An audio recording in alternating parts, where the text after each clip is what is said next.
It is my great pleasure to introduce our keynote speaker, Professor Wang Gungwu, who hardly needs any kind of introduction given the breadth of his scholarship and the many generations of scholars that his work has influenced. It is also with great warmth and grateful memories that I chair his keynote address because, and he may not remember this, he was the chair of the very first panel where I delivered my very first paper as a graduate student many eons ago, about a quarter century ago, I think. And he was kindness personified, went out of his way to calm the nerves of a rather inexperienced and anxious sort of student. So time has obviously not stood still, and it's with a sense of awe that I think that he's obviously there, and I've sort of moved on a little bit, but it's still with this great sense of awe that I find myself chairing Prof. Wang's keynote. Let me first give you a highly condensed version of his CV, just to provide that little prelude, before we hear from Prof. Wang himself, and also to give some time to people streaming in to the conference. As well as being Emeritus Professor of the Australian National University, Professor Wang is currently University Professor at the National University of Singapore. While he has traversed many countries in his academic career, Singapore features prominently at a number of the turning points of his very illustrious career. Professor Wang started with us, received his BA and MA from the University of Malaya in Singapore, and his PhD from the University of London. He was then Professor of History at the University of Malaya again, and then Professor of Far Eastern History and Director of the Research School of the Pacific Studies at the ANU. From 1986 to 1995, this was when he was not with us. He was actually with Hong Kong as the Vice Chancellor of the University of Hong Kong before he then returned to the fold back to Singapore. In Singapore, he's chairman of the ISEAS Yusof Ishak Institute, the East Asia Institute, the Lee Kuan Yew School of Public Policy at NUS, and many others that I won't have time to elaborate on. Beyond Singapore, he is fellow and former president of the Australian Academy of the Humanities, commander of the Order of the British Empire, and foreign honorary member of the American Academy of Arts and Sciences. His publications are too numerous to mention. Let me just point to his recent books, and these include Wang Gungwu, Educator and Scholar, that's edited by Zheng Yongnian and K.K. Pua in 2012, Renewal, The Chinese State and a New Global History in 2013, and another China cycle committing to reform in 2014. Even more recently, Prof. Wang's dialogues on world history were edited by Wiki Bing and published as The Eurasian Core and Its Edges in 2015. The launch was fairly recently. Prof. Wang will now speak to us on the topic of heritage and history in the context of Singapore. Prof. Wang, please.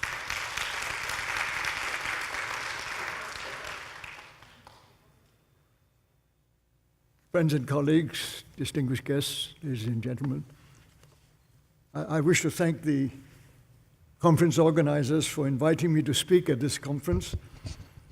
The National Heritage Board has been very active in alerting the people of Singapore to the need to protect their cultural heritage and artifacts. And there are many different communities here in Singapore, and you know that, the Chinese, Malay, Indian, and others. And each has heritage that deserves our close attention. The conference organizers have asked me to talk about Chinese communities and their heritage. Now, this is a huge subject, but because heritage comes from the past, I propose... Thank you. I propose to concentrate on its complicated links with history. The Chinese, like other communities, see their heritage as the living past in their lives. And this can be traced to their migratory traditions in this region, and for some also to their ancestral homes in China. Thus, heritage consists of what people practice, what they respect, including what they're learning from past experience. And to understand that, people need to know their history. Cultural heritage is often taken for granted, and people need to be reminded that to understand its importance in their lives, we do need to make the effort. For some 50 years, experts at UNESCO have helped the world to think of heritage sites and practices as part of the heritage of humankind.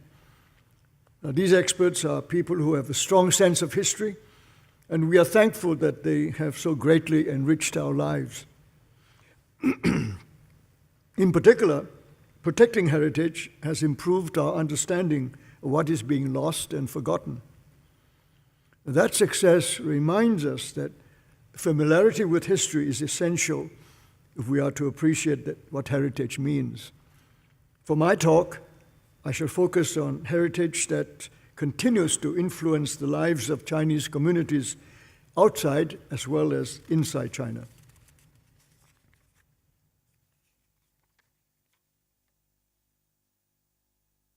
Modernity and globalization have softened the differences among the peoples in Asia, but distinctive attitudes towards heritage still remain.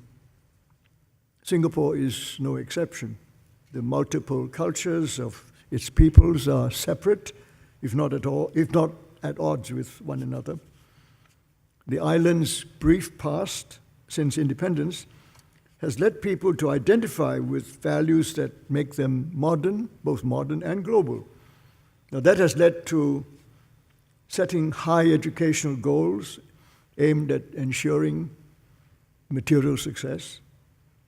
But the city-state has for decades paid little attention to the study of history. This serious neglect has made it harder now for younger generations to appreciate their heritage here. A growing number of activists have been doing their best to correct this for some time, and many of them are present at this conference, and I will leave it to them to tell us what has so far been achieved. Singapore is a city with a high level of cultural complexity. That's pretty obvious, I think. The heritage here, therefore, includes experiences that impact on a variety of people living here, and that still can make a difference to their lives. To me, heritage is the expression of relationships between people and their past, and includes those that are tangible as well as those that are intangible but nevertheless alive. And to illustrate this, let me take an example of how Chinese people engage their past differently from those, let us say, of the Mediterranean civilization. In the Greco-Roman tradition that evolved in Europe, it was important for the Parthenon in Athens to be authentic, even if the original is in ruins. In comparison, in China, buildings on temple sites are often rebuilt and not valuable in themselves. It does not matter that the original was destroyed. What counts is the relationship of people to that site. And as long as the site is sacred in their eyes, the buildings on it are a valuable heritage. The intangible idea of sacredness here produces very tangible heritage. The Chinese people have never been a single community or a nation state. They inherited a cultural complex that is the product of centuries of mixtures and integrations, one that never stopped adapting to changing circumstances and to new challenges. Chinese leaders recognize that there are varieties of historical artifacts, some to care for and others to be put aside. And some see this heritage flowing from miscellaneous sources into one great reservoir. And thus picking through different facets of China's historical experiences can be very rewarding, very confusing as well, and very difficult to sort out, you can imagine. In Southeast Asia, most Chinese are descendants of those who left China during the past 2 centuries and came from different towns and villages, primarily in 2 southern provinces, those of Fujian and Guangdong. Until the end of the 19th century, these men left home in pursuit of trade or in search of work. Their homes were far from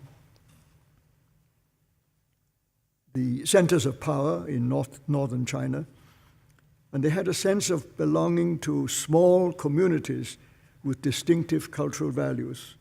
Their xiangtu wenhua, these very local cultures. The bonds of beliefs, rituals, and practices brought with them could be modified if necessary to serve their enterprises and to protect their lives.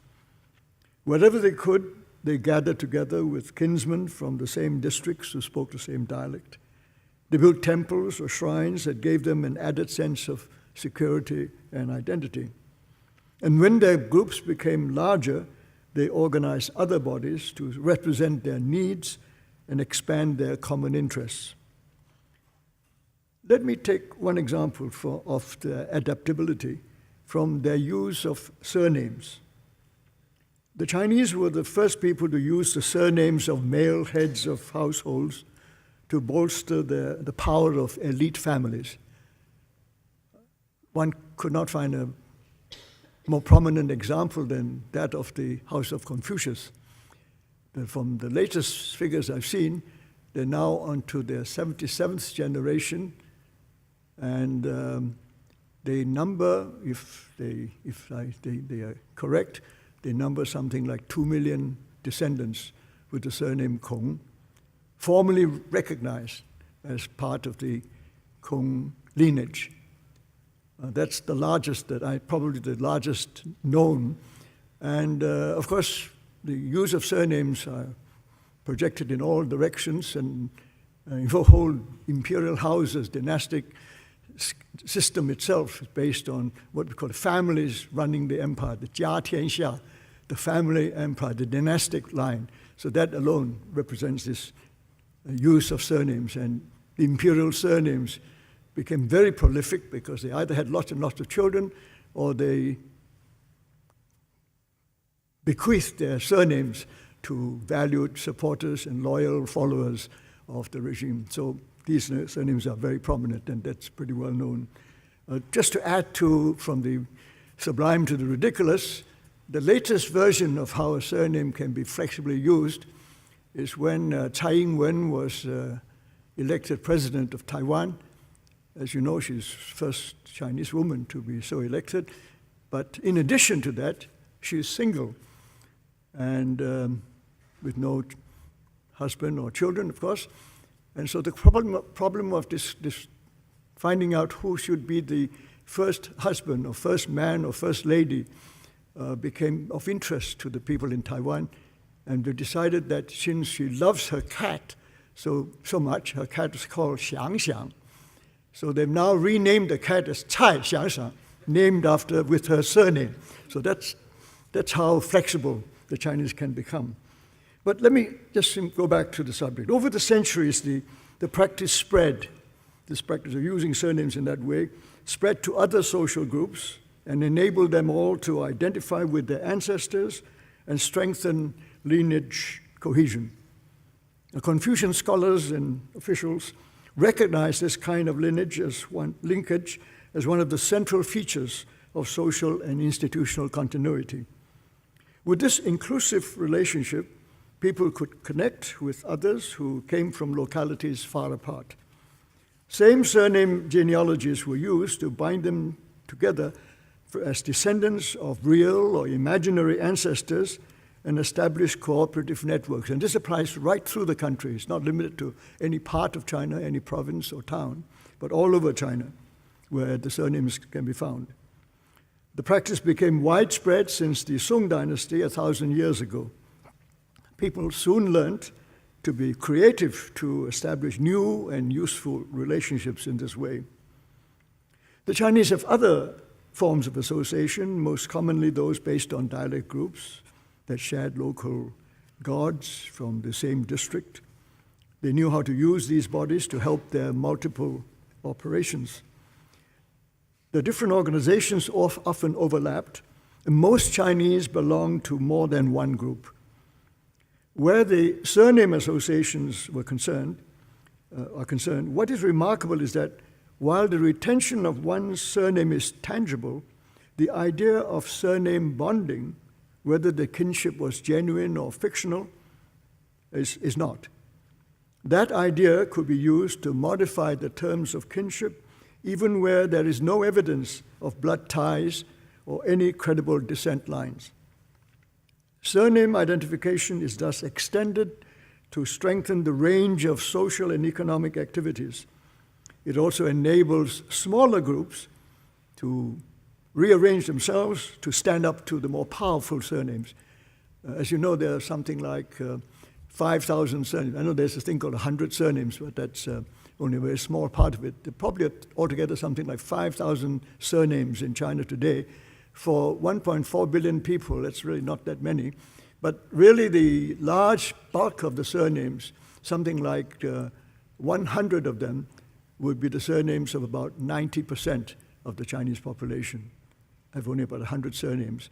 And the first 20 or 30 are probably now something like half the population of China. So there's lots of common surnames, and therefore some very powerful clans based on the same surname, like Confucius, an extreme example, but many more with very common surnames. But there are many, many others with very small surnames, and very few of them. And they sometimes regroup or group themselves, finding some way of enabling them to do so, and then thus form big enough groups to stand up against the larger, powerful surnames. This idea of surnames, of course, is portable. It travels easily with most Chinese. It can overcome barriers of locality and sub-ethnic identity to create another set of networks. Surname bonding does not need to be externally validated or conserved because it works even when Chinese are far away from their homeland. In this world, this modern world of, not modern and global world today, this heritage may not be as effective as in the past, but it remains an ingenious way of using the idea of surnames to extend the basis for practical relationships. This is but one example of intangible heritage being adapted for use outside China to support the kinship levels of operation, serving as a kind of pre-modern NGO, so to speak. There are other kinds of organizations that have the capacity to function widely outside their original environment and can be used to build networks to reach out to different countries, to even to different continents. What is more, this heritage is also useful for Chinese today, Chinese in China today, who extend their operations overseas, and those who deal with foreign Chinese, the Chinese foreign nationalities, seeking to do business in China. And the awareness of its value comes from a sharp sense of living history. My second example comes from officialdom and concerns the heritage on the sphere of moral and competent administration. This heritage derives from the idea of a golden age when the ruler-subject relationship was based on having wise, caring, and just rulers. That ideal became central to what Confucius taught when he set out to help governors to govern well, rulers to govern well. And over the centuries, with increasing literacy among the people, this ideal percolated down to become part of people's dream of good rulership, even when local officials were avaricious and emperors were very, very far away. However remote the hope, that ideal was part of a common heritage. What is surprising is to find it present among people whose distant ancestors settled outside of China. The early male migrants to this region married local women, and their descendants settled in various parts of the region. Their families in Singapore, often identified as the Peranakan or Straits Chinese, are similar to other communities in Malaysia and Indonesia, lands that were once under Anglo-Dutch commercial and colonial influence. They developed their own brand of heritage that combined Chinese artifacts with those of the Malay world. What gives that heritage its distinctive quality are their food and dress and the mixture of customary practices pertaining to birth, marriage, and death, and the social and family relationships drawn from practices in China. The hybridity of this heritage is unique, and it has now been duly recognized in the Singapore story. Observers have been struck by the resilience of the Chinese elements in the heritage, despite the fact that these Chinese have been cut off from China for a long time and spoke Malay and others either English or Dutch, and very little Chinese, if at all. The way the males settled and learned to identify with local elite life is an extraordinary story. In the Straits settlements under British rule, they were proud to demonstrate their intertwined cultural preferences and even their allegiance to British imperial splendor.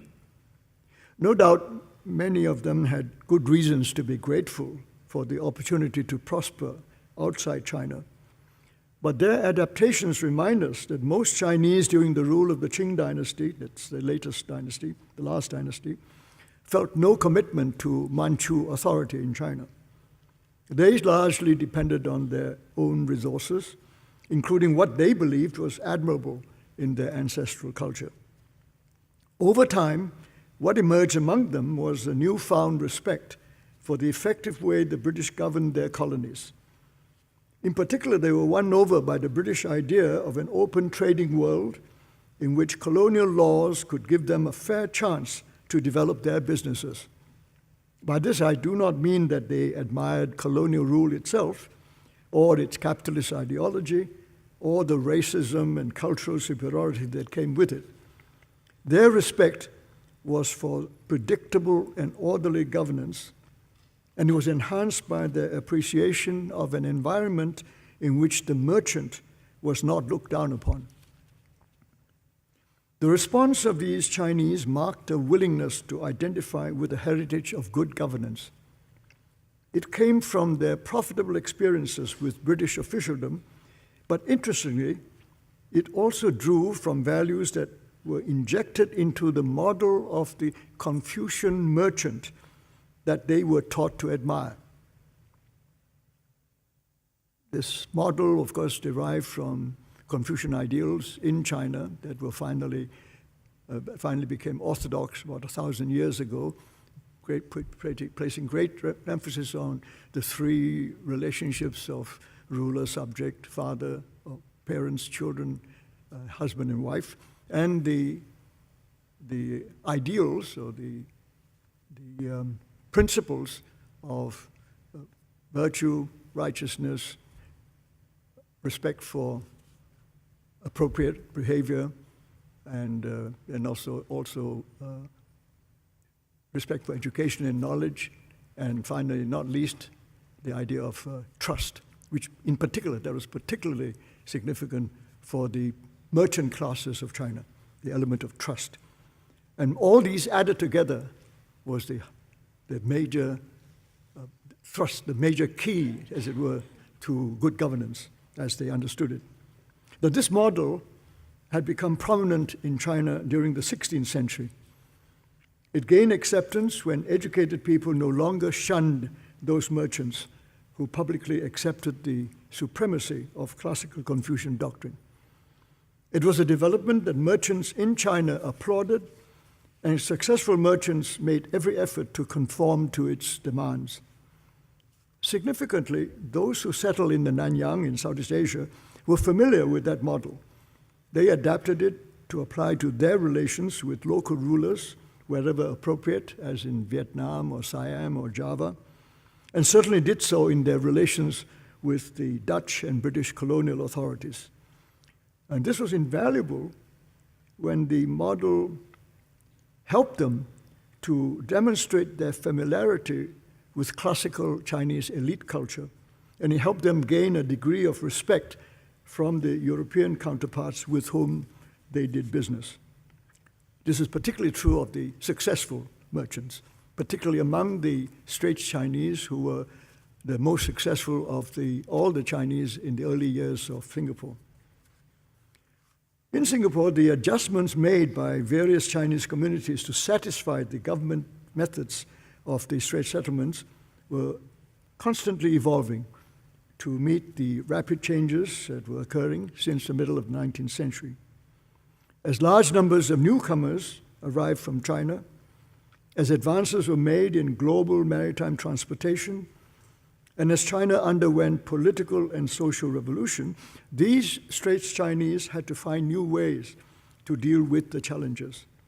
And the elite groups that emerged in the 20th century were further tested by Japanese invasion of Singapore, the defeat of the British, and after the end of the World War II, by decolonization and the rise of nation states. By the 1950s, yet another generation of leaders had to learn from the political contests that they experienced when they fought among themselves to replace British rule in this city-state. Under those changing and variable circumstances, it is remarkable how these new elites in independent Singapore have combined key artifacts of British colonial rule with carefully selected elements of Confucian virtues and values. The mix of governance ideals depend on a number of closely related factors.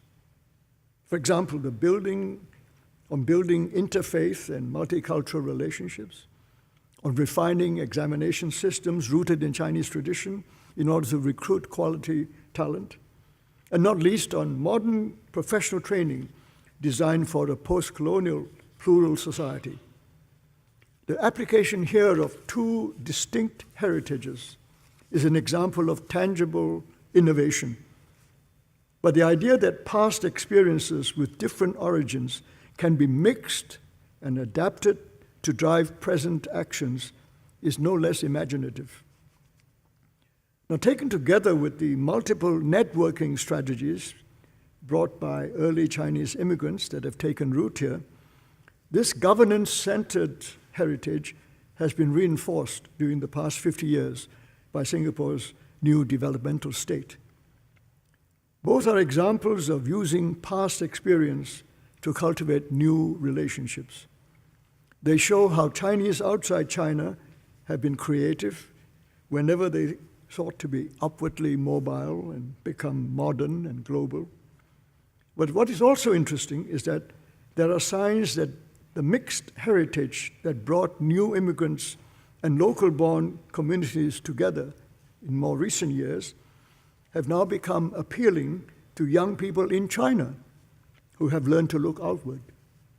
The new generations there who experience the disruptions and discontinuities under Maoist China are impressed by how the past can be actively present no matter where Chinese people have gone.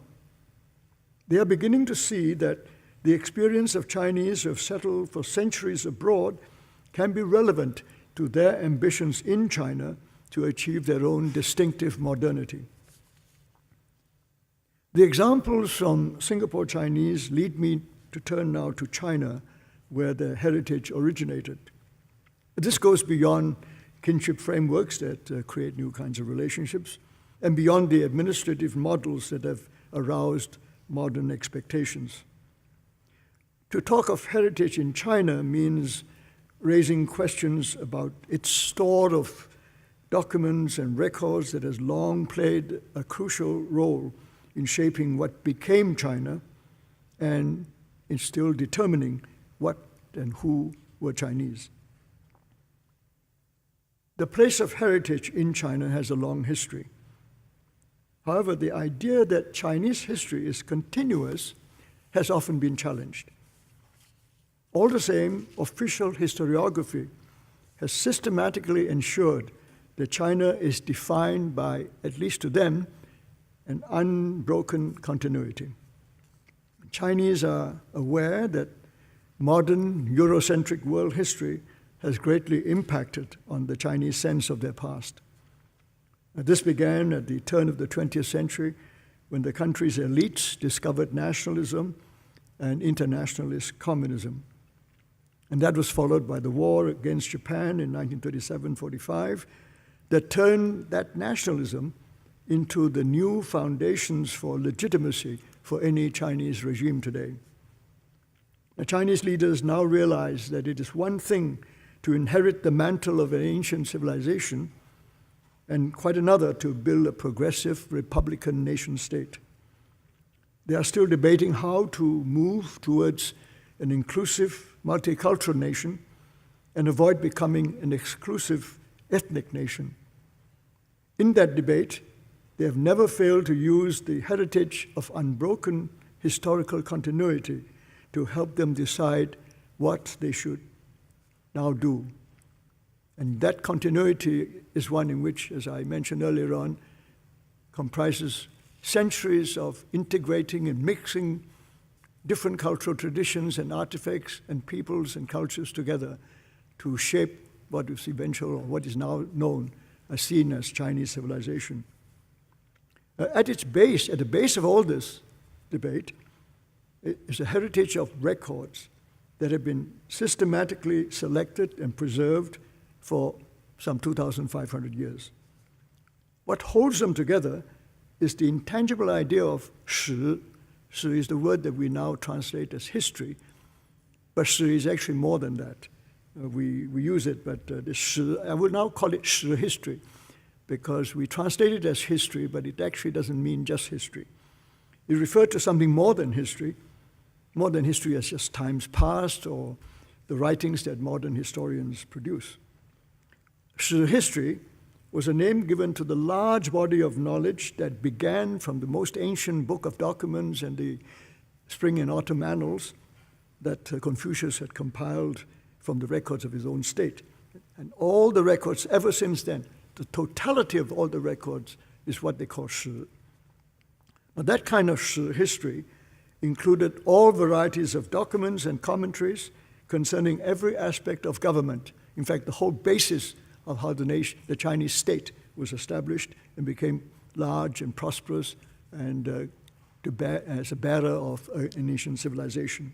Now, every dynasty collected these records and documents, and together they gave shape and substance to what we call China.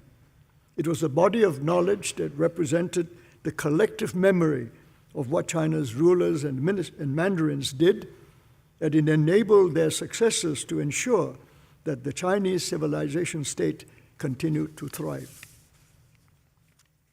This idea of shi history thus has many facets. Now, I shall touch only on one of them, on how heritage and history interact, and why that relationship is so important to people who identify themselves as Chinese. Over the centuries, Chinese elites have tried to manage everything that they considered worth transmitting to their successors by distinguishing 4 different kinds of knowledge. And they eventually agreed to classify them under these 4 categories in the following order. First, the classics. The classics encapsulating the key principles for Chinese elites to follow, including morality, ethics, and the principles of life. Second, the shi history, as the totality of the practices of government. And third, the residual areas of practical knowledge, philosophy, religions, and others. And fourth, last, the other forms of literature and collected writings. Now, throughout the 2,500 years of this tradition, the least controversial was the category of shi history that marked the whole history of China. That was sort of taken as the essential framework of Chinese imperial or dynastic rule. Shi history was the mirror of government, behind which was a deep respect for ancient ideals and models when ancestors were given a sacred place, linked up with surnames again to some extent. In a similar way, every everybody was exhorted to connect with ancestors to ensure order in their lives, order in their relationships, both within the family, in the imperial realm, as well as in the known world outside. And it gave rise to the ethical and political concepts that many still find relevant to China today. The importance of this Shi history was widely acknowledged as early as the Han Dynasty, that's some 2,000 years ago. But there was never any agreement in the early times, in the early period, as to which body of ethical and spiritual texts should serve as the source of all wisdom, something like the Vedas in India, or the Torah, Bible, and Quran as the holy book. The Chinese couldn't agree. After several centuries of debate, during which claims were also made for Buddhist sutras and primary Taoist texts, the Chinese finally settled for the Confucian classics. And this was in the Song Dynasty during the 12th century, some 800 years ago. The Chinese finally agreed upon them, and they became orthodoxy during the Ming Dynasty in the 14th century. And in the 18th century, the Siku Library, the library of the 4 categories of knowledge, produced an imperial catalog that lists all, as it were, known works that survived all those centuries, the so-called the Emperor's 4 treasuries. By that time, the classics was recognized as supreme. The Confucian classics was recognized as supreme, followed by history. That imperial catalog was soon cast aside with the end of the Qing dynasty, the end of the dynastic system. After the 2 revolutions in 1911 and 1949, Chinese leaders wanted to replace those classics with something modern and credible. There were several efforts to do that, for example, with Sun Yat-sen's The 3 Principles of the People, and later with Maoist teachings, or what might be called Marxist socialism in Chinese clothing. Now, neither was successful. But there was no dispute about the position of history, this history. New generations of modern historians argued whether to adopt Marxist or nationalist historiography to rewrite the past, but they all agreed that history was the bedrock of the distinctive Chinese civilization state that they've inherited. In short, Shi history has become an overarching heritage for China and the Chinese. The very idea of China depends on continuity with that ancient past. People are Chinese because they were descended from mythical times of ancestors, and they have therefore given a sacred place to ancestors. The first legendary rulers provided models of good rulership, and later lineages highlighted how such rulers had ensured the vitality of society as a whole. Some modern historians have questioned the authenticity of the records that perpetuate such beliefs, and scholars in every field have mocked, made fun of the blind faith and superstition behind popular renditions of gods and sages. But the nationalist turn of the 20th century led Chinese to ask what ideals could best strengthen cohesiveness among their people. And in the end, they have resorted to new interpretations of their heritage that are not dissimilar to what their imperial and Mandarin predecessors had done before them. They have reselected, in their own way, they've reselected from what they take to be the country's collective memory in order to establish new narratives. This now includes new archaeological finds and also access to foreign archival materials. But the skeletal frame remains the one that was shaped by all those past records of history from the book of documents that I mentioned earlier. Obviously, Chinese people are expected to live with a keen sense of the past. This does not mean that they have to be acquainted with the actual records and the volumes of historical interpretations. Very few people would read them. What is in their consciousness, however, is the idea that the past is related to their identity, and linking up with that past is a duty. The heritage may be intangible, but it has constantly been replenished and revivified and unlikely to go away. Many Chinese today are aware that the heavy burden of the tangible past of monuments and artifacts can be too much of a good thing. Others feel that the past should not be allowed to stand in the way of economic development and whatever is necessary to provide modern standards of living to everyone. The rival appeal of the idea of progress is too great. Thus, there is concern to balance a useful past with the urgent need to become a prosperous country. And this has led to many contradictory moves in China. For example, historic buildings have been torn down to widen highways and replaced with multi-story offices and residences. And then reproductions of traditional houses are built in the town's edges as in imitation of the old structures to cater to the tourist trade. Some towns have preferred authenticity and kept the old center, and then they built their new towns a few miles away and moved all their offices and shopping malls to the new towns, new centers. It is interesting to see how the Chinese sense of the past operates at several levels. For most people, respect for the past is accompanied by calculations of what parts of it are really worth keeping, while looking for practical ways to make heritage useful. At another level, faith and spiritual needs determine how they should respect the sanctity of select sites and plan their buildings to reflect that. At the level of officialdom, heritage can also be helpful if it reminds the leaders of the ideals and standards of governance that people have always longed for. At the highest level, caring for heritage could ensure that what is preserved conforms to the sense of continuity that legitimates the civilization behind the present modern state. At all levels, when there is too much past, Chinese people are pragmatic. They agree that heritage has to be selective and will be preserved only if it is meaningful and, perhaps more important, usable. Nevertheless, there is awareness that a keen sense of history is essential if the heritage that they respect is not hijacked and abused.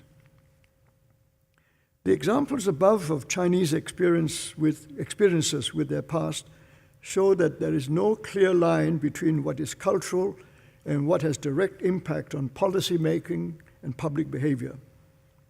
Heritage that is rooted in cultural values does influence those in authority. It can also have economic value and help improve people's well-being. But for most people, when they see how heritage can help them relate to who they are and the way they live, they would see a place for such heritage in their lives. And this is likely to continue whether they are modern Chinese in China or a more complex mix like those in Singapore and elsewhere. I began by saying how grateful we are to the efforts of UNESCO and similar bodies for their efforts to make everyone attentive to cultural heritage. I fully support that work.